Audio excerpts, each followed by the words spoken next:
En el antiguo Egipto, a un legendario faraón se le agota el tiempo para terminar su pirámide. Lo que vemos es solo el núcleo. Los egiptólogos han hallado algo que narra cómo logró completarla Nos cuenta la historia jamás contada. y la increíble vida de uno de los trabajadores. Era un buen trabajo y estaban orgullosos de lo que hacían. ¿Qué ocurre cuando muere un faraón? ¿Qué secretos oculta esta misteriosa momia? En el corazón de la Gran Pirámide Habrá que subir a gatas. se halla el ambicioso faraón que transformó Egipto. Las pirámides nos cuentan un relato lleno de innovación, Era una máquina resucitadora. misteriosos rituales Todo eso ayudaba al difunto a recargar su energía y vivir eternamente. trabajo extenuante e intrigas palaciegas que nos descubre los secretos mejor escondidos de los faraones. Cada momia es distinta. Nunca sabes lo que te vas a encontrar. Nos permite atisbar en el día a día de los trabajadores y desvela la asombrosa historia del antiguo reino de Egipto. No es solo que el antiguo Egipto hiciera las pirámides, sino que las pirámides conformaron el antiguo Egipto. Los secretos de las pirámides.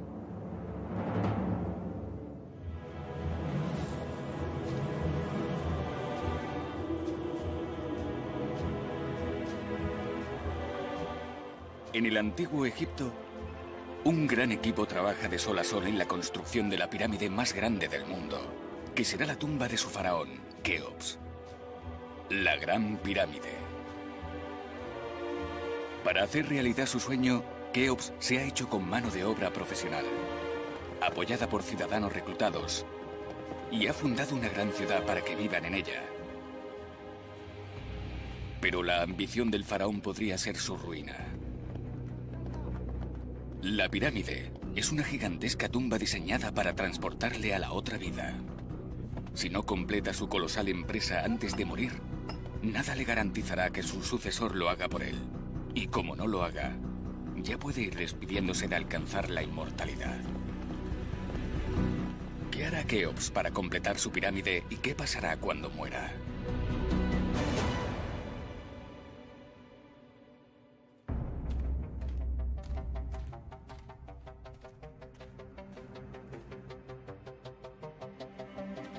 El arqueólogo Mark Lehner lleva décadas recabando información sobre Keops y su monumento.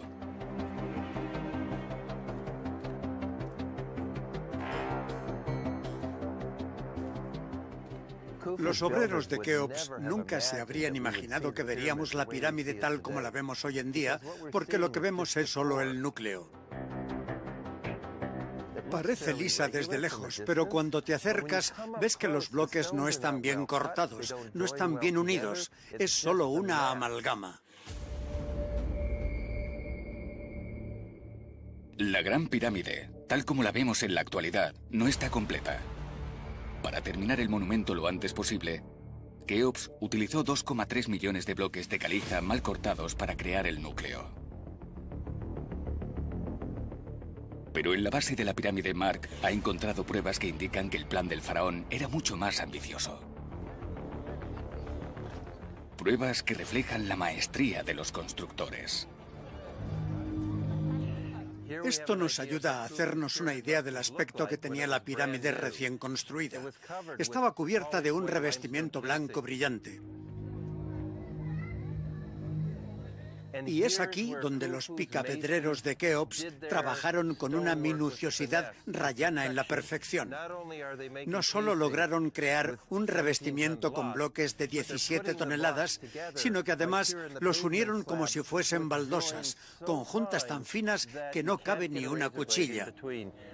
Y esas juntas llegaban a medir 1 metro. 1,20 m. Es impresionante lo que hicieron aquí.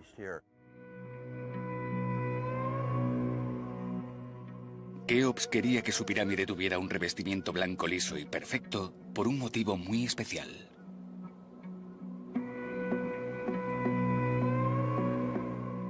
Para comprenderlo tenemos que ver la Gran Pirámide tal como la vieron los egipcios, viajando 4.500 años atrás en el tiempo.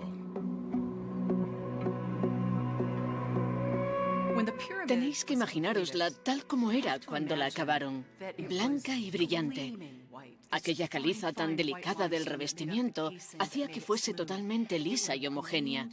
Refulgía bajo el sol a kilómetros de distancia.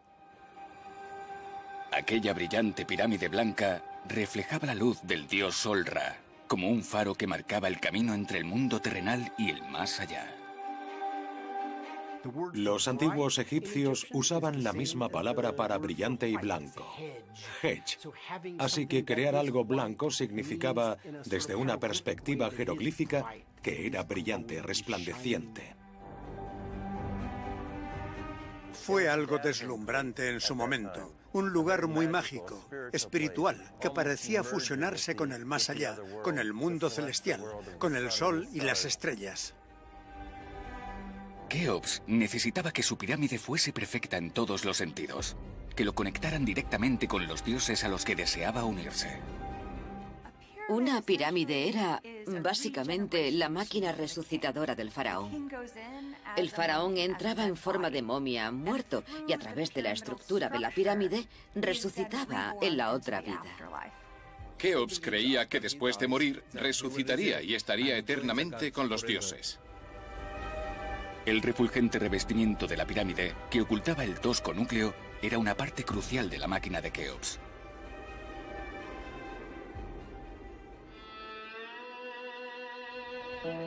Los bloques de caliza blanca minuciosamente pulidos por los obreros fueron desapareciendo con el tiempo. Hoy en día solo queda una pequeña parte.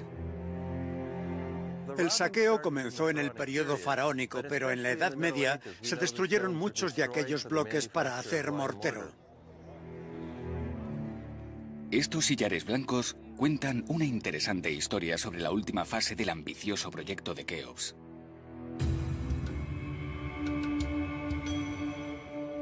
Están hechos de una piedra especial llamada caliza de Tura, que se extraía de las canteras de Tura situadas en la otra orilla del Nilo.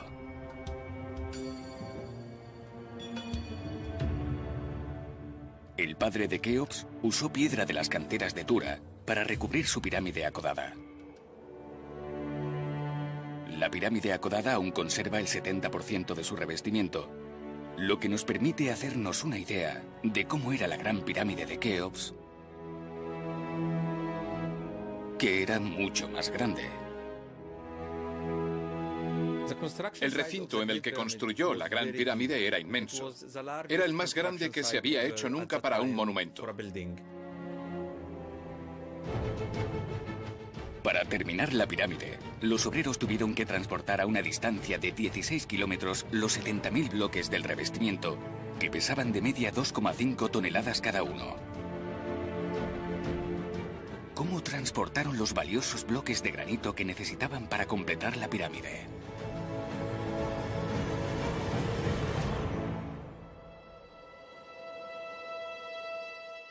Los arqueólogos han descubierto asombrosas pruebas que podrían dar respuesta a esa pregunta. Dichos indicios están a 240 kilómetros de la pirámide, en Wadi al-Yarf, en la costa del Mar Rojo. En el 2013, el arqueólogo Pierre Tallet y su equipo encontraron 31 cuevas excavadas en una ladera. Los jeroglíficos de las paredes indicaban que databan de la época de las pirámides. Tras 3 años de investigación, hicieron el descubrimiento del siglo. En un pozo, a la entrada de una de las cuevas, encontramos más de 1000 fragmentos de papiros. Pierre descubrió el manuscrito en papiro más antiguo de la historia conocida de Egipto, que quedó conservado durante 4.500 años bajo un gran bloque de piedra. Es uno de esos descubrimientos que solo se hacen una vez en la vida. Es increíble. Nunca imaginamos encontrar un documento tan entero. Al descifrar los jeroglíficos, Pierre averiguó algo asombroso. El autor del papiro trabajó en la construcción de la pirámide de Keops. Fue un hallazgo revolucionario, porque era el primer testimonio directo de la época de Keops en el que se hablaba de los materiales de la Gran Pirámide y de sus métodos de transporte. Un hallazgo que estaba a punto de cambiar la historia.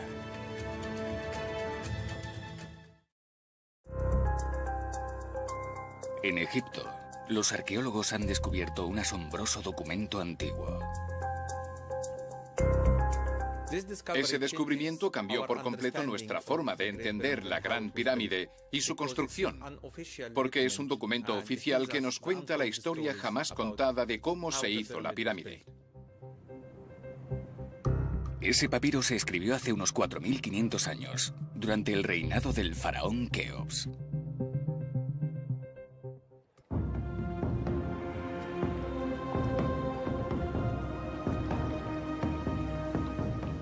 Su autor fue un hombre llamado Merer. Merer era el jefe de un equipo, llamado Philae, que cargaba bloques de caliza en el puerto de las canteras de Tura. Esos eran los valiosos sillares blancos de los que se revistió la Gran Pirámide. El trabajo que desempeñó ese equipo fue crucial para la fase final de la construcción del mausoleo de Keops.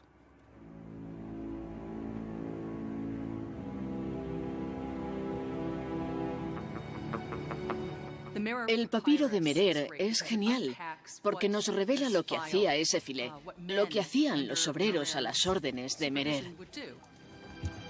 Fue uno de esos momentos en los que recibes datos históricos directamente de alguien que participó en uno de los mayores proyectos arquitectónicos del mundo antiguo.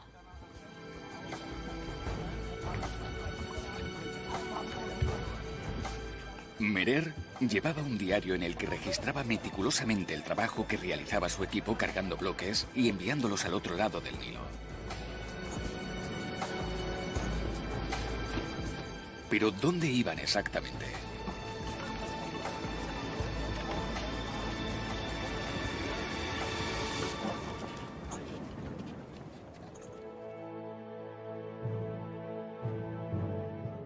En la actualidad, la Gran Pirámide se halla en un lugar alto y seco, a 8 kilómetros del Nilo. Un tema muy debatido es el de si el Nilo estaba en realidad al oeste en el Reino Antiguo.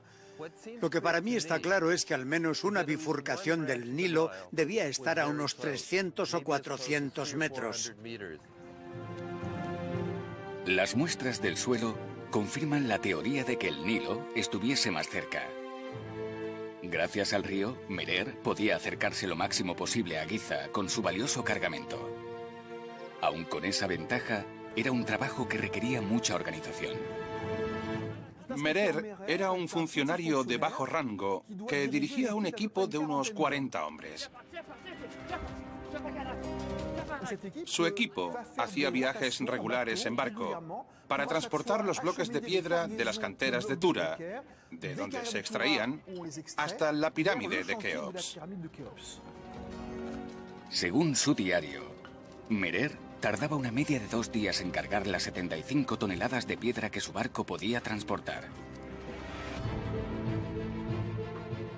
Eso significa que cada 10 días hacía al menos 2 viajes entre las canteras y la pirámide. En total, hubo que transportar 170.000 toneladas de caliza para cubrir la tumba de Keops, para lo que hicieron falta muchos equipos como el de Merer.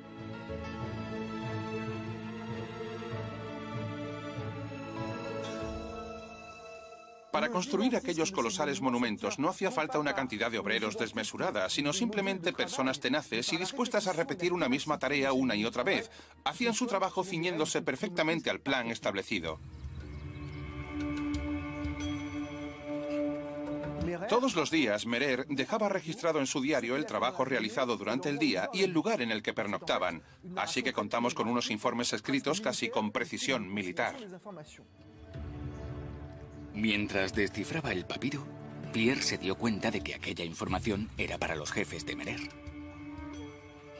El funcionario debía dejar constancia de su trabajo. Esos diarios son una muestra del control que ejercía la monarquía sobre el trabajo de los obreros, que estaban al servicio del rey las 24 horas del día, todos los días del año. Nos permiten ver la increíble maquinaria burocrática que había detrás de las pirámides. De hecho, Merer calculaba el tiempo en medios días, lo que resulta muy interesante. Se nota que controlaban cada minuto. Lo más importante es que los papiros de Merer nos muestran lo cuidadosos que eran los antiguos egipcios, dejando constancia de todo lo que hacían. Y creo que ese fue uno de los motivos que la llevaron a ser una civilización tan próspera. Redactaban informes, llevaban la cuenta de todo, y cuando llevas la cuenta de todo, es más complicado que los corruptos se aprovechen del sistema. Era un sistema preciso. Merer no podía permitirse sufrir ningún retraso, ya que eso supondría pausar las obras. Gracias a una organización eficiente y al riguroso control que ejercía sobre sus miles de trabajadores, Keops creó un insólito sistema de producción en cadena para tratar de completar su colosal tumba antes de morir. Pero el faraón sabía que para motivar a sus hombres debía recompensarles de algún modo. Hemos encontrado papiros muy detallados, con las cantidades de cereales, harina, cebada, dátiles, con las que se pagaba a los trabajadores. Merer anotaba los pagos con tinta roja y negra. En la columna roja estaban los pagos retrasados. Dejó constancia de que la administración real nunca llegaba a dar todo lo que quedaba acordado sobre el papel. Siempre había retrasos. Merer no dejó constancia de cómo le sentaban a él y a su equipo esos retrasos en los pagos. Pero gracias a sus diarios, los arqueólogos entienden mejor que nunca el día a día de los obreros de las pirámides. También hallaron vasijas cerca de los papiros que llevaban una inscripción que podría ser el nombre del equipo de Merer, la escolta de Keops. Este dato nos aporta una interesante instantánea de los últimos años del reinado de Keops. Merer trabajaría para él en el 26º o 7º año de su reinado, por lo que debía de estar viendo los trabajos finales de la pirámide.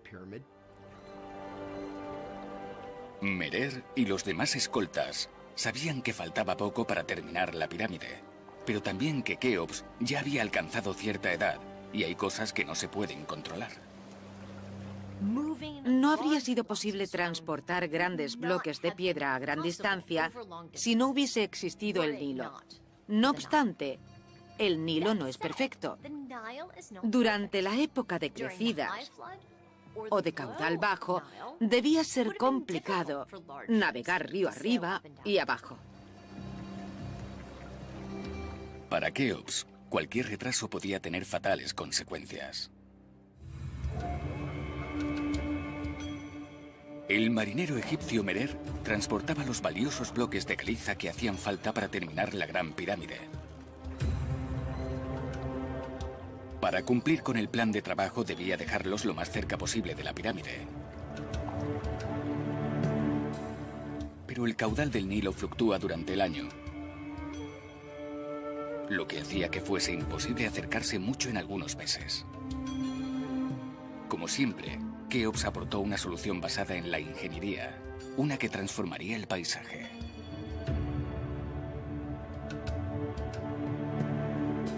Cuando Keops decidió construir la pirámide en esta meseta, el único lugar en el que sus obreros podían descargar las piedras era este.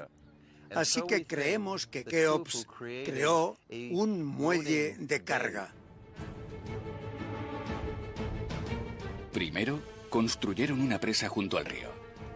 Luego excavaron un canal para desviar parte del agua del río a una gran ensenada artificial. Una vez hecho esto, solo tenían que abrir las esclusas para dejar que barcos como el de Merer atracaran a pocos cientos de metros de la pirámide. A los egipcios se les daba genial gestionar canales y presas y crear zonas en las que sabían que siempre tendrían una cierta cantidad de agua durante un periodo específico. Esos proyectos eran muy importantes porque hacían posible el transporte de materiales para las pirámides. Gracias al trabajo de los arqueólogos, hoy en día podemos visualizar el puerto de las pirámides de Keops.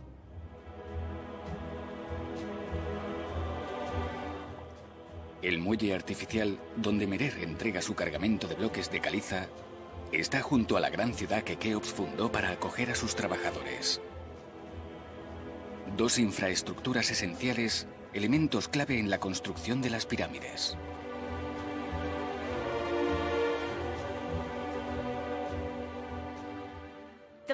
Los papiros de Merer son la prueba definitiva de que se podía ir de las canteras de Tura a la pirámide en construcción sin salir del agua. Y eso ayudaba a ahorrar dinero, mano de obra, a optimizar recursos y permitía acelerar el proceso de construcción de las pirámides.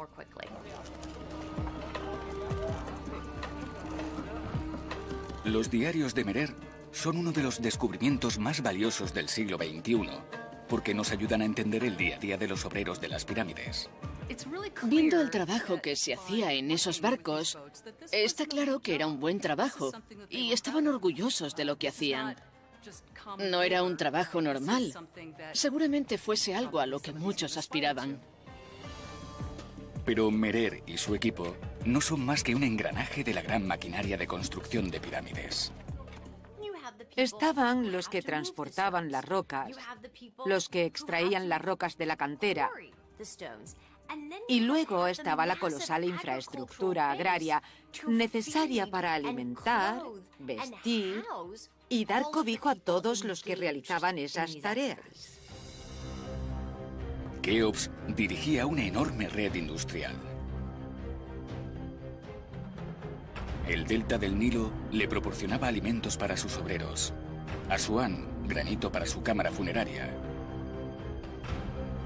El Sinaí, cargamentos de cobre.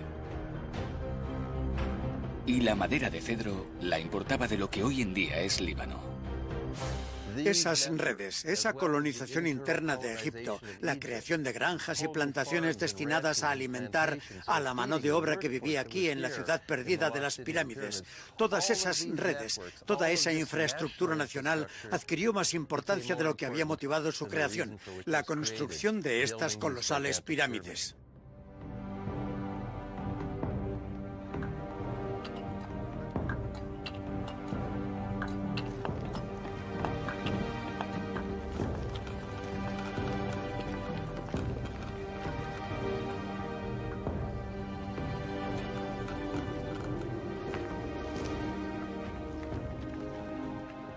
...25 años tras el comienzo de las obras... ...y gracias a haber logrado movilizar a todo su pueblo... Keops pudo admirar por fin la obra de toda una vida... ...la mayor pirámide de la historia de Egipto.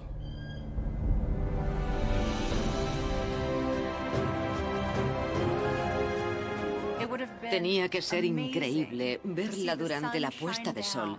...y que esa luz se reflejara en el espectador. Hay que tener en cuenta que la pirámide era una máquina resucitadora que simbolizaba para el faraón la colina de la creación de la que salía el sol. Además, su forma se equiparaba a la del dios Sol, Ra. De este modo, su forma simbólica equivalía a la trascendencia del cuerpo del rey y a la eterna celebración del culto al rey. Pero terminar la pirámide era solo una parte del proceso de resurrección. Sin rituales y ofrendas, la pirámide no era más que un montón de piedras sin sentido.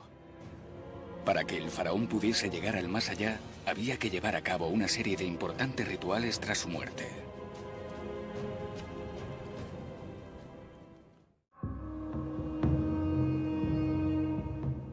Sobre el 2483 a.C., la gran pirámide de Giza ya estaba terminada y había llegado el momento de darle uso.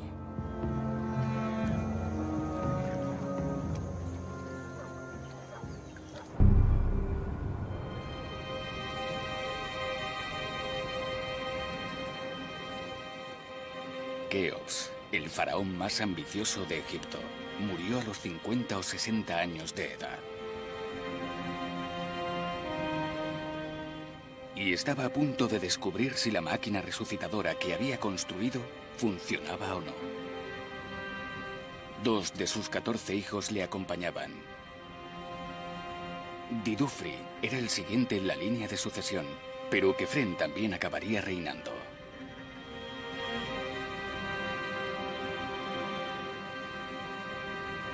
Los restos del faraón debían descansar 2 días antes de someterlos a un proceso que los egipcios conocían desde el inicio de los tiempos: la momificación. La momificación llevaba mucho tiempo practicándose en Egipto. Es anterior a las pirámides. Enterraban a sus muertos lejos del Nilo. En el desierto todo está seco, se produce una desecación natural.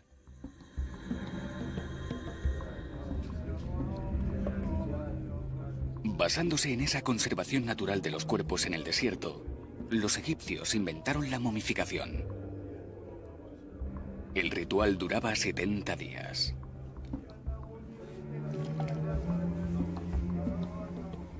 Durante la ceremonia, los embalsamadores recitaban plegarias e instrucciones sobre el proceso.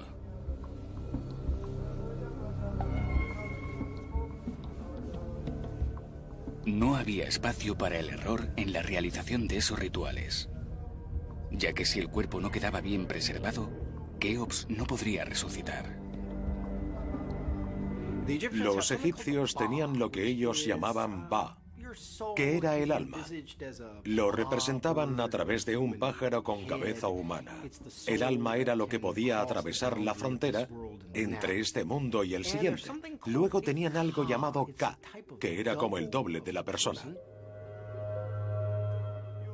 Ra escoltaba el Ba del faraón hasta el sol del ocaso. Esa era la entrada al otro mundo y el comienzo de un viaje que llevaría a Keops a la vida eterna.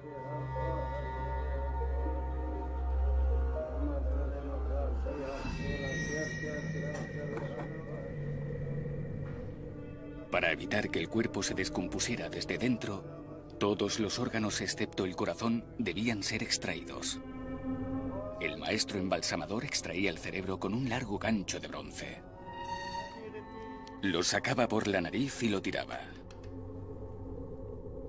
Los antiguos egipcios no le daban ninguna importancia al cerebro. Para ellos, los conocimientos, los sentimientos y la sabiduría estaban en el corazón.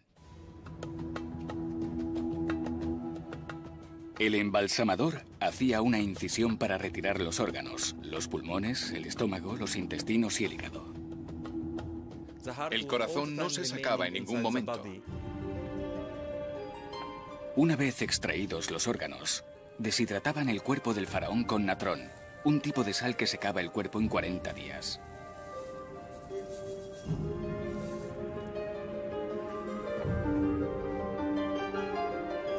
La última fase del ritual de momificación consistía en envolver el cuerpo del rey con vendas de lino previamente empapadas en una mezcla de resinas, aceites y miel.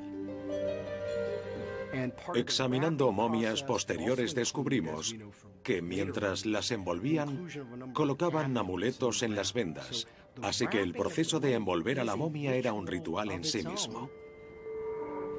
Esos amuletos eran mágicos y ayudarían al rey a superar cualquier obstáculo con el que se topara en su viaje al más allá. Aquel proceso duraba 15 días y requería hasta 370 metros cuadrados de lino.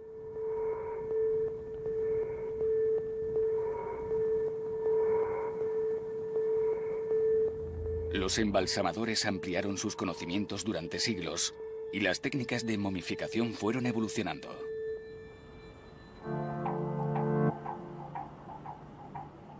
El Instituto de Medicina Evolutiva de Zúrich es uno de los centros de investigación especializados en momias más avanzadas del mundo.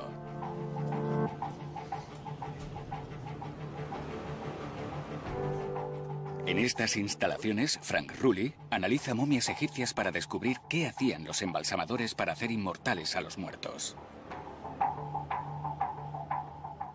Nos centramos en la forma en que fue momificada, en los datos individuales que nos ayudan a escribir la biografía de la persona. La edad, el sexo, las enfermedades que tuvo, el grado de conservación.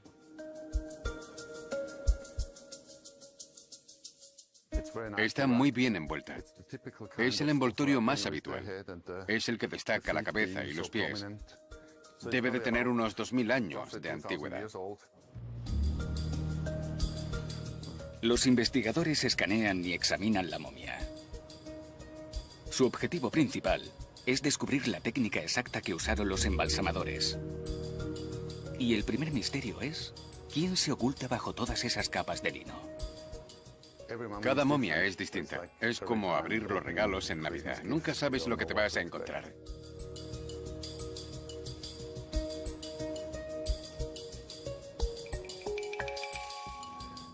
Parece un individuo joven. Pero ya adulto. Pero ya adulto. Sí.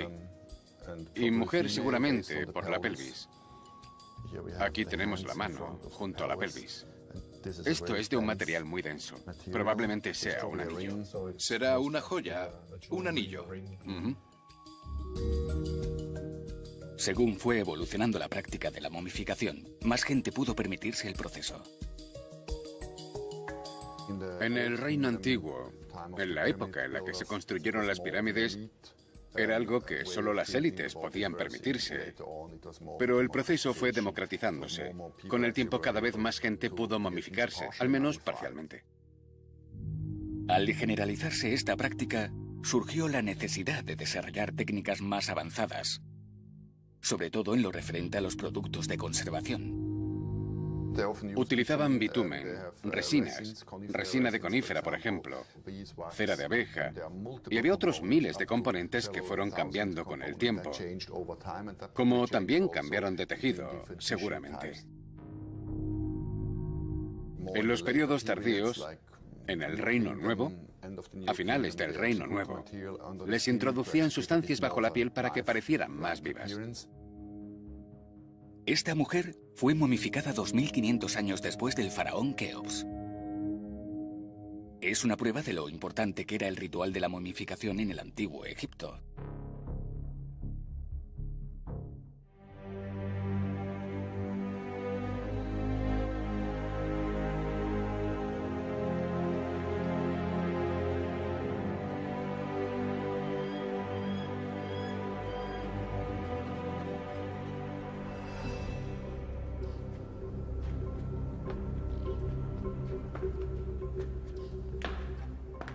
...70 días duraron los rituales de momificación de Keops. Luego su momia fue colocada en un sarcófago de madera de cedro.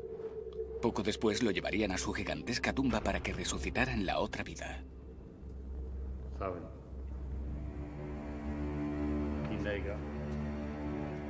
Pero antes, los sacerdotes llamaron a la oración al Ka del faraón, que es la parte del alma que permanece dentro de la momia.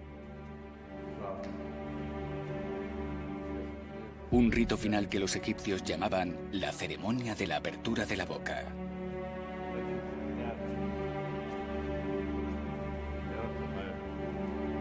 El sacerdote tocaba los ojos, la boca, la nariz y las orejas del faraón pintados en el sarcófago. Gracias a eso, la momia recuperaba sus sentidos en la otra vida y podía ver, comer, beber y oír. Una vez concluido el ritual, Keops era trasladado a su lugar de descanso eterno. No se trataba simplemente de secar y meter el cuerpo de Keops en la pirámide para después sellarla. Era un proceso largo que duraba varias semanas. Un ritual en el que ya estaba en funcionamiento el mecanismo de la pirámide. La máquina que llevaría al faraón a la otra vida. Según las creencias de los antiguos egipcios, el cuerpo del faraón debía estar intacto para resucitar en el más allá.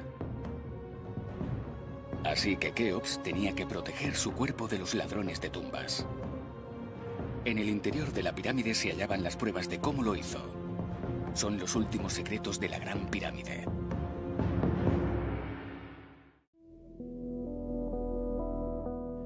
En la Gran Pirámide de Egipto, El egiptólogo Mark Lehner investiga cómo colocaron y protegieron el cuerpo momificado de Keops. Para ello, accede a la pirámide por un túnel excavado por los ladrones. Este túnel lo hicieron unas personas que querían entrar en la pirámide sobre el 800 y pico después de Cristo. Y debieron girar aquí porque oyeron algo que les hizo creer que la red de pasadizos estaba aquí. Cuando Keops fue enterrado aquí, los sacerdotes tuvieron que bajar su sarcófago por un túnel de 25 metros hasta llegar a lo que hoy en día llamamos el pasadizo ascendente. El pasadizo ascendente sube a través de la pirámide en un ángulo de inclinación de unos 26 grados a lo largo de 38 metros y mide tan solo 2 metros de alto por 1,5 de ancho. Así que hay que subir medio a gatas. Imaginaos cómo fue el funeral del faraón subiendo por un túnel tan estrecho.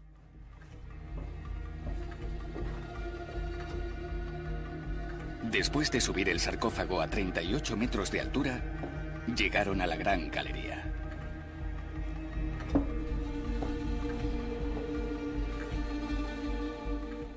Estamos en la Gran Galería, una de las verdaderas maravillas de la arquitectura y la ingeniería antiguas.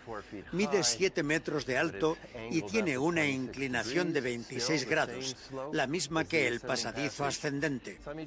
Algunos egiptólogos creen que los ingenieros de Keops pusieron grandes bloques de granito en este túnel y cuando fueron a sellar la pirámide desde arriba, soltaron las vigas que los sujetaban, haciendo que los bloques cayeran por el túnel, cerrando el acceso al pasadizo ascendente.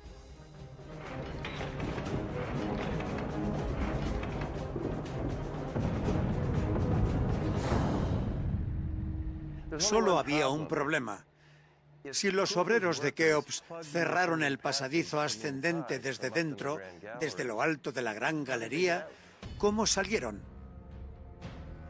Pues al parecer tenían una vía de escape. Hay un túnel que lleva hasta lo que se denomina el groto, que está a nivel del suelo, y otro que lleva al pasadizo descendente y que continúa hasta el exterior de la pirámide.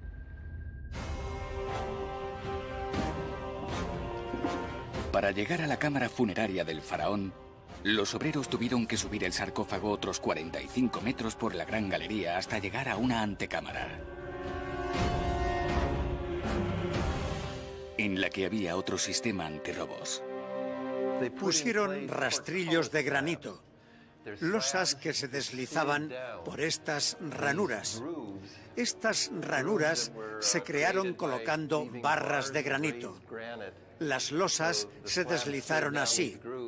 1, 2, 3, con un gran estruendo, seguramente, sellando la cámara que está aquí detrás.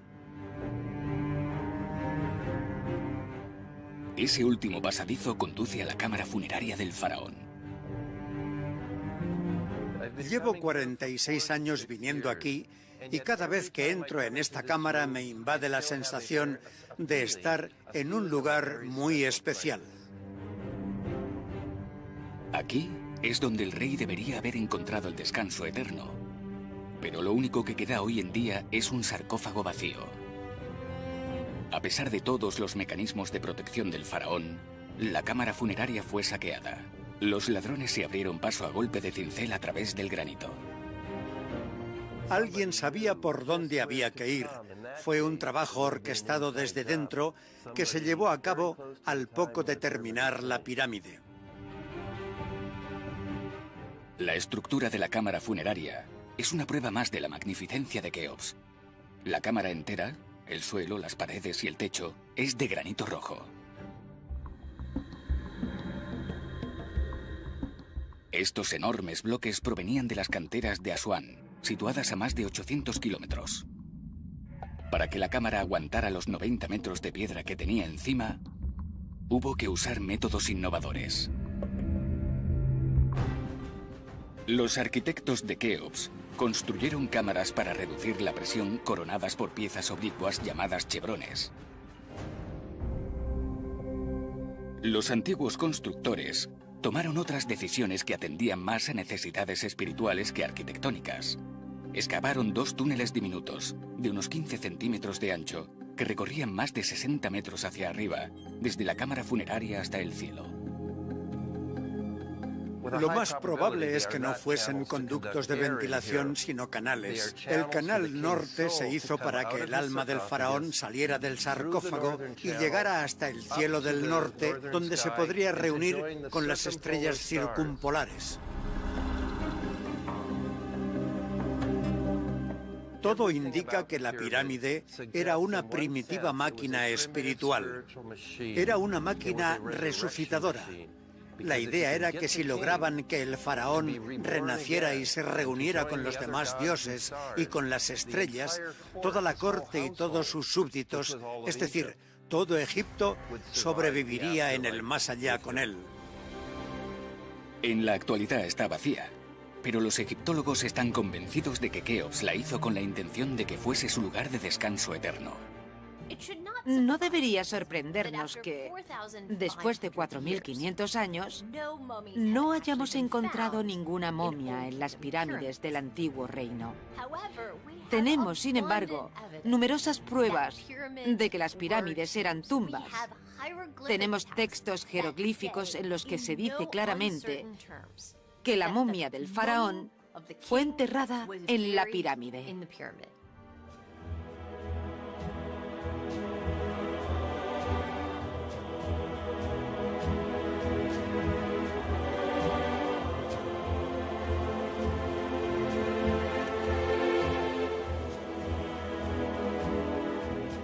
Tras años de duro trabajo y sacrificio, los constructores y los altos dignatarios del faraón rindieron homenaje a Keops por última vez. Fue el faraón más ambicioso de Egipto, que reinó al menos 27 años y dedicó la mayor parte de ese tiempo a construir el que fue el monumento más alto del planeta durante casi 4.000 años.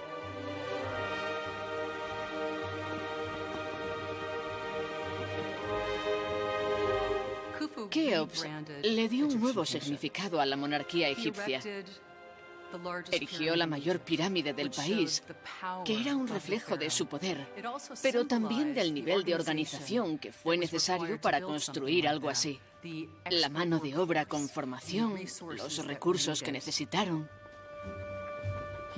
Su padre le legó un país que funcionaba increíblemente bien y él lo dejó aún mejor. La burocracia no paró de desarrollarse y creó la mayor estructura hecha por el hombre de la antigüedad en la meseta de Giza. Crear las pirámides, construir las pirámides, labrar la roca.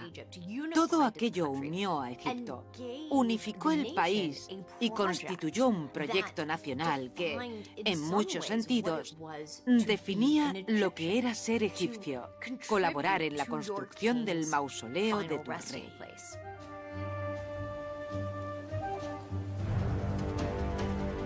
Keops fundó una ciudad para sus obreros, redirigió el Nilo y desarrolló una inmensa red industrial y comercial. Ningún faraón fue capaz de igualar las dimensiones de la gran pirámide de Keops. Pero la era de los constructores de pirámides aún no había acabado, y la meseta de Giza albergaría más estructuras monumentales.